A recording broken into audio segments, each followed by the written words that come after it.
Hai Sobat SN, Sobat Katsa CPNS Angkatan 16. Hari ini kita akan membahas analisis isu dan gagasan kreatif dalam mewujudkan smart governance. Apa sih itu smart governance? Smart governance ASN yaitu adalah konsep penerapan teknologi inovasi dalam tata kelola pemerintahan dan pelayanan publik untuk menciptakan birokrasi yang cerdas, tepat, efisien, efektif, dan responsif, di mana aparatur sipil negara yaitu ASN menjadi agen perubahan yang memiliki konversi digital, ada yang adaptif dan berintegritas tinggi untuk melayani masyarakat dengan lebih baik. Jadi di sini saya akan membahas analisis isu yang ada di Balai POM Bogor sendiri. Jadi, sebelumnya kita perkenalkan dulu, saya Lukman Yakin. Eh, saya jabatan saya itu Panitia Laksana Barang Terampil. Oke, kita lanjut. Adapun identifikasi masalah yang ada di sini yaitu yang pertama yaitu pengelolaan layanan permintaan persediaan belum optimal, di mana eh, pada saat ini Balai POM sendiri memiliki dua gedung yang berbeda-beda, yaitu ada gedung kantor dan gedung laboratorium dan kondisi dengan jarak yang lumayan cukup berjauhan, yang mana eh, barang persediaan yang dimiliki yaitu ada berupa tulis kantor dan reagen dan serta suku cadang alat laboratorium. Di dalam pengelolaannya mempunyai beberapa kendala, yaitu adanya layanan persediaan yang belum optimal. Ini dikarenakan eh, hal tadi, kondisi gedung kantor yang berbeda dan jaraknya cukup jauh, di mana petugas pengelolaan persediaannya sendiri ataupun pengelola lainnya berada di gedung yang berbeda-beda. Jadi sehingga tidak memungkinkan untuk melayani dengan cepat dan efektif untuk kepada setiap pegawai dan melaksanakan tugas. Seperti halnya gedung kantor dan lab ini terpisah, dan masing-masing gedung ini ada gudangnya juga, ada gudang reagen di gedung lab dan gudang ATK di gedung kantor ini. Petugas BNN sendiri berada di gedung kantor, sehingga begitu ada kebutuhan orang lab untuk permintaan persediaan seperti reagen dan suku cadang atap itu susah, sehingga membutuhkan waktu yang cukup lama. Ini menjadikan keterlambatan proses pelaksanaan kerja laboratorium, yang mana ini berdampak juga kepada keterlambatan hasil kerja laboratorium sendiri, sehingga bisa berdampak ke unit kerja Balai POM Bogor, karena hal ini bisa memberikan dampak jika berkelanjutan itu tidak bisa sesuai dengan prosedur waktu yang telah ditentukan. Kemudian keterkaitan eh, isu manajemen dengan manajemen ASN, corporate graham dan nilai negara yang dan pihak terkait dan dampak yang ditimbulkan, yaitu yang satu terkait dengan keterkaitan manajemen ASN. Karena manajemen ASN ini menerapkan pentingnya profesionalisme dan nilai tanggung jawab. Hal ini menjadikan layanan persediaan tidak optimal dan akan mempengaruhi akuntabilitas ASN karena menimbulkan keterlambatan kerja. Hal ini menunjukkan bahwa ASN berperan penting untuk memastikan pengelolaan BUMN berjalan secara efektif, baik dari sisi perencanaan, kompetensi maupun pengawasannya. Kemudian untuk keterkaitan kontrol beranak, yaitu mana ASN ini harus mengutamakan pelayanan kepada masyarakat. Di sini artinya pengelolaan persediaan harus dirancang agar cepat, tepat, responsif, sehingga tidak adanya keterlambatan distribusi baik dari segi reagen, pekerjaan atau alat tulis yang dibutuhkan untuk kerja di UPT Bogor. Kemudian yang ketiga itu hubungan dengan negara. Hubungannya itu di sini setiap asal bahwa bank senior siap bekerja ekstra dalam kondisi apapun dan berkontribusi pada organisasi, yaitu meskipun kondisi bidang terpisah, kita harus harus bekerja demi organisasi dan harus bisa eh, berkorban untuk itu. Adapun untuk pihak-pihak yang terkait itu seluruh pegawai ASN di unit kerja, pengelola BNN, pimpinan unit kerja, serta masyarakat atau penilaian pengujian ya. Hal ini kenapa bisa menyangkut ke masyarakat juga karena menyangkut dengan sarana yang ingin menguji sampel makanannya dari apa pendaftaran izin edar itu kan nanti kedepannya mungkin dia harus melakukan pengujian sampel. Nah, disinilah kenapa bisa disebutkan dengan masyarakat. Terus kemudian dampak yang ditimbulkan ini jika tidak bisa ditangani itu bisa memberikan citra negatif karena sering terhambatnya penyelesaian pekerjaan. Dengan adanya perlambatan yang ada itu bisa memberikan dampak yang kurang baik. Kemudian ini identifikasi yang kedua yaitu pengelolaan aset rusak berat belum tersedia, yang mana pada saat ini pengelolaan aset rusak berat belum dikelola dengan baik. Eh, Saat ini barang-barang rusak berat sendiri itu eh, masih belum bisa diidentifikasi, belum ada data yang benar dan hal ini menyebabkan apa namanya tidak ada data yang relevan dari data aplikasi dan secara nyatanya, sehingga bisa saja ada barang yang sudah rusak namun dia masih tercatat dalam kondisi baik. Kemudian keterkaitannya itu sendiri dengan manajemen ASN, itu ASN bertugas memastikan setiap ASN mengelola aset dengan aset negara dengan akuntabel.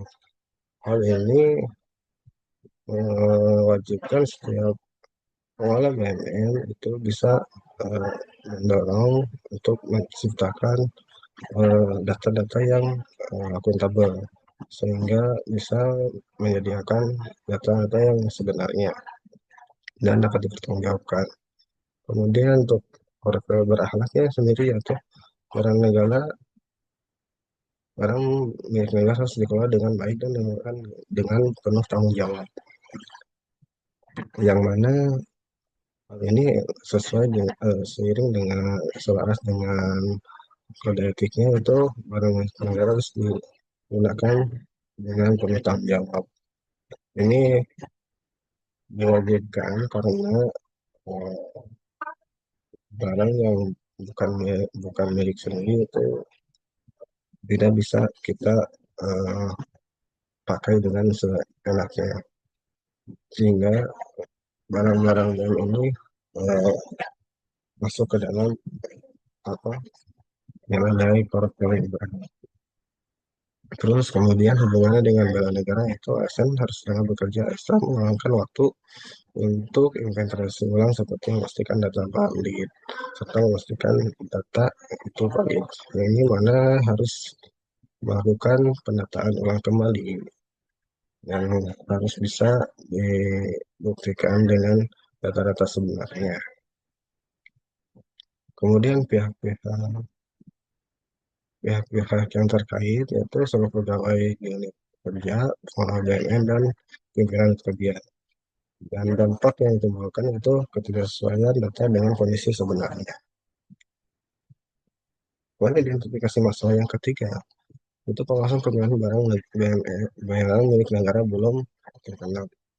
Yang mana di sini kita barang-barang BUMN sudah terdaftar di aplikasi dan sudah diberikan daftar barang ruangan, yang mana daftar barang ruangan ini harus menetap sesuai dengan eh, list ataupun daftarnya itu sendiri.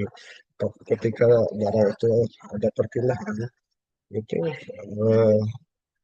mengkhawatirkan barang tidak eh, bersesuaian dengan daftar barang yang ada di ruangan itu tersebut, sehingga tidak ada menyulitkan untuk kan untuk diketahui barang itu kemana kemana dan kita tidak tahu ya.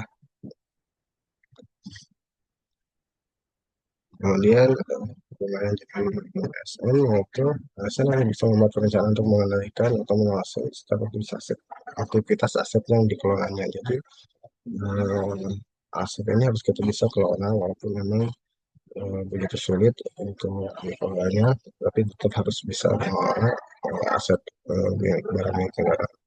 Hubungan dengan corporate bahaya itu menimbulkan laporan data aset yang tidak akuntabel karena data barang yang sering dipindahkan dokumentasi akan terus terkelola.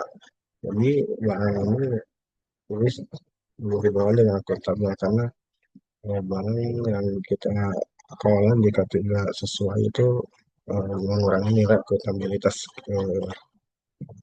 laporan kita. Kemudian hubungan dengan lembaga negara itu kurangnya kesadaran bahwa pengendalian barang BUMN yang tidak terkendali dapat merugikan negara. Hal ini kenapa? Karena bisa menyebabkan kekhawatiran eh, adanya kehilangan barang BUMN jika tidak diketahui perpindahannya. Kemudian pihak-pihak terkait yaitu seluruh pegawai seni unit kerja, pengelola BUMN, dan pimpinan unit kerja. Terus dampak apa sih yang ditimbulkan? Dampak apa yang ditimbulkan ini yaitu bentuknya laporan aset tidak sesuai dengan di lapangan. Jadi barang yang ada itu bisa tidak sesuai dengan laporan yang tercetak. Kemudian barang yang dibutuhkan sulit ditemukan karena kecetakan tidak jelas. Jadi, sehingga perbedaan ini bisa menimbulkan ketidaksesuaian. Kemudian dari teknik dari isu-isu yang ada, dibuatkan teknik lapisan isu yaitu menggunakan isu USG. Lapisan isu USG yaitu urgency, seriousness, dan growth. Yang mana pada isu yang pertama itu pengelolaan layanan permintaan persediaan belum optimal. Ini seberapa urgensinya yaitu sama di dari poin 5 karena sangat mendesak untuk diselesaikan. Kemudian dari seriusnya berapa dampak yang ditemukan itu bisa berdampak kepada eh, tidak hanya di lingkungan internalnya juga bisa berdampak ke lingkungan eksternal di Bogor. Kemudian dari seberapa kuat yaitu seberapa buruk jika dibiarkan yaitu kita beri nilai 4 itu bisa membuat semakin lama semakin berkecimpung seperti itu tidak bisa dikendalikan. Jadi untuk nilainya kita nilai 813.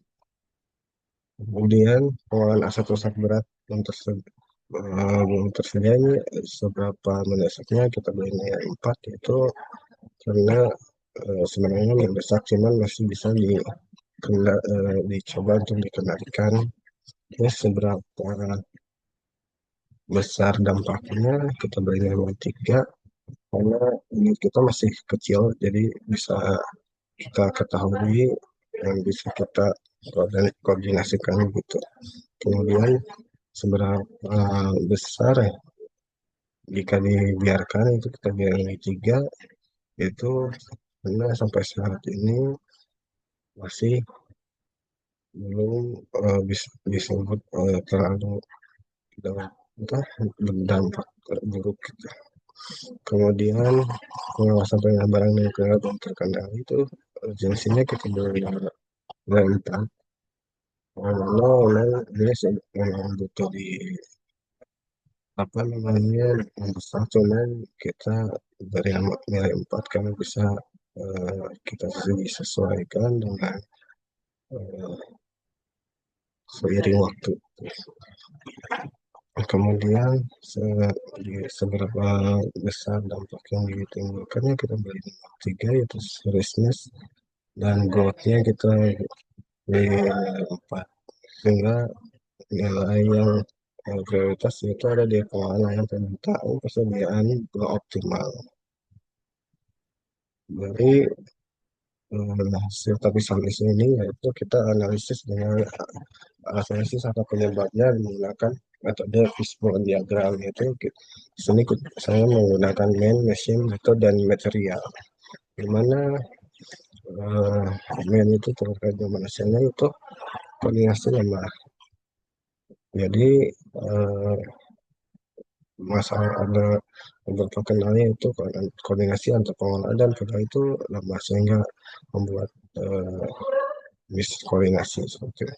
Kemudian ada pun belum adanya pengelola gudang, jadi pengelola gudang itu belum tersedia di sini. Untuk mesin, mesin itu di sini berupa aplikasi persediaan tidak real time.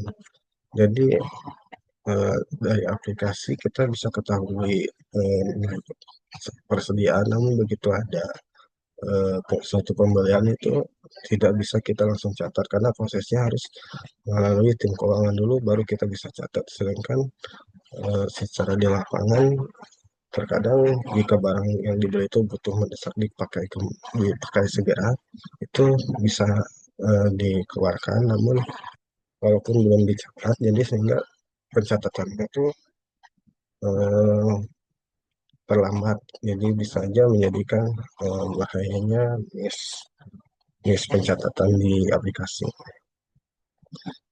Kemudian adanya pembelian barang belum tercatat langsung di aplikasi, ya ini yaitu seperti hal yang tadi, jadi pencatatan barang yang dibeli itu tidak bisa langsung dicatat di aplikasi.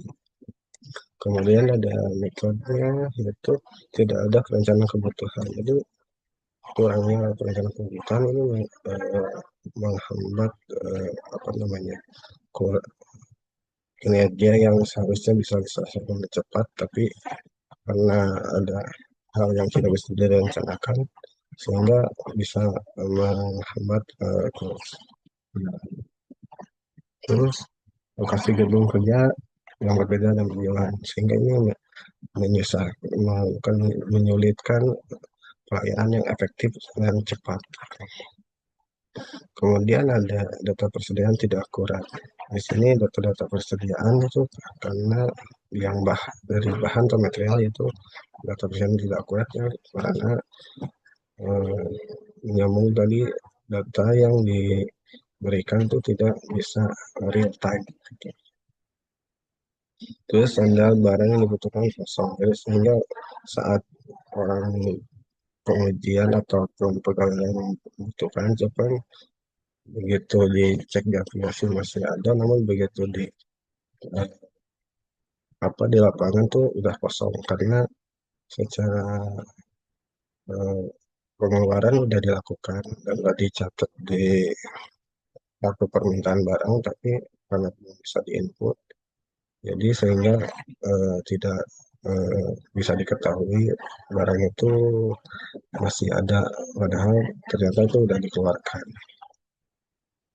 Kemudian ada pun gagasan kreatifnya untuk menyiasat isu dalam hal ini menghadapi permasalahan yang ada, maka dibuatkan hal sederhana namun bisa berdampak keberlangsungan kegiatan secara optimal, yaitu adanya perencanaan permintaan persediaan itu dibuatkan Google Forms, Google Form yang mana nanti eh, akan menghasilkan data permohonan permintaan persediaan yang terencana. Yang kita hal ini bisa mengoptimalkan kebutuhan untuk memenuhi kebutuhan kerja. Dengan adanya Google Form, permohonan permintaan persediaan bisa menjadikan layanan permohonan persediaan semakin optimal dan kinerja pegawai atau organisasi juga akan terhambat. Kemudian mungkin saat ini bisa menggunakan, tapi kedepannya bisa dikembangkan menjadi layanan sukses yang mana di dalamnya bisa melakukan setiap bayaran BUMN untuk memenuhi kebutuhan dan menunjang kinerja pegawai dan yang utamanya itu Balai Bogor. Oke, teman-teman, mungkin sekian yang saya sampaikan. Wassalamualaikum warahmatullahi wabarakatuh.